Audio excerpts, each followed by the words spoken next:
One of the places you can pick up fresh fruits and vegetables is at one of the many farmers markets around our city. And our friend Chef Julius is here with Chef Ricky and some recipes and tips when you're shopping at the market. Chef, great to see you. Great to see you again. You too, Ricky. Thanks for coming in.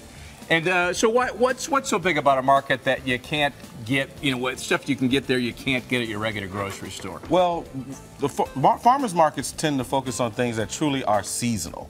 And it's always a plus when you get to talk to the person growing the food. Okay. And then you also get a few unique things that unless your grocery store is really widely expanded, you just won't get them because they grow wild or things like that. Right, so really engage the farmers and see what's fresh and what things you should be looking at. Farmers are a wealth of information. They'll let you taste because they want you to buy the crop. So they let you taste, and the more informed you are, the better the food tastes and the better it is to eat. They'll even give you suggestions on how to prepare it. Very nice. Speaking of preparing, what are we doing here? Well, what we're doing today is we're making a sofrito. Okay, which is like a base of vegetable saute that you can use in a multitude of ways.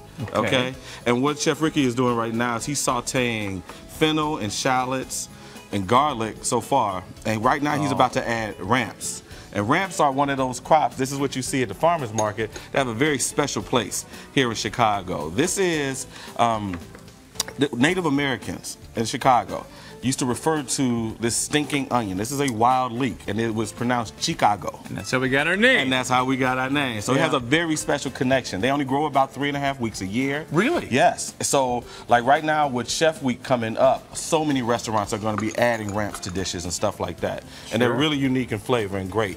When you do this type of saute with olive oil or you use a little butter and things like that, you start with this, and then it's so easy to transfer it over to other dishes because you have this base. Got it. I mean, you can smell that, and that's just jumping out. I wish the folks at home could smell it, because that is strong and it's superb. They're a nice job there, Ricky. So what we did with this saute, we just finished it with a piece of salmon that's been pan roasted with some black beans under it, and we just add that as a nice texture, chunky type of sauce, okay? Right. Okay, what are you doing, Ricky? Adding our mushrooms. Mushrooms now. Yeah. Okay, all right. And that's going to give you some more texture. So when you want to toss it with a pasta, it stays completely vegetarian. And you can add a little vegetable stock to thin it out and things like that. If you want to go a little bit more elaborate, you can take some lemon, add a little cream and a little butter, and then that's the topping on a nice piece of roasted chicken. Okay. So, can I throw anything in there for you? Can I do anything? Well, absolutely. Yeah. You got some garlic right there? So the whole thing? Yeah. Oh, put it in there. We love garlic. Yes, we do. Yeah. And More you can go ahead and add some of that salt and pepper. Really? Yeah. The whole thing? Not the whole thing. No, just add some of it. Man, that'd be. You guys are nuts. Okay. How's that look? About right? Well, come on. Come on, baby. Come on. It's springtime. Yeah, all right.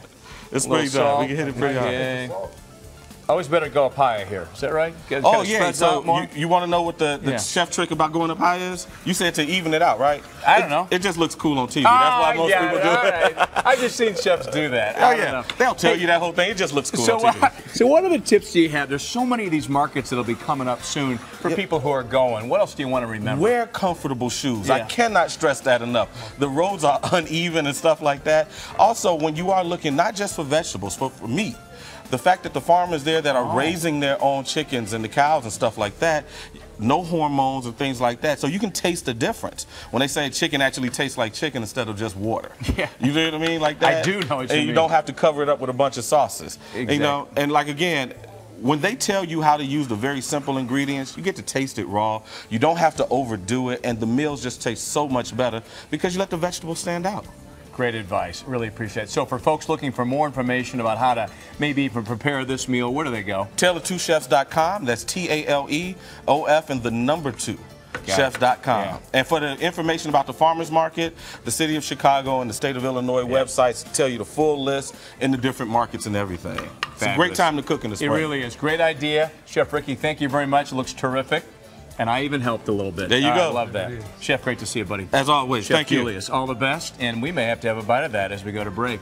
We're back in a minute with our own Jake Hamilton. Gives us a preview of what to look for this coming weekend. And this one involves in making your home look good. Back in a minute. It came out real nice. It did. Look at this.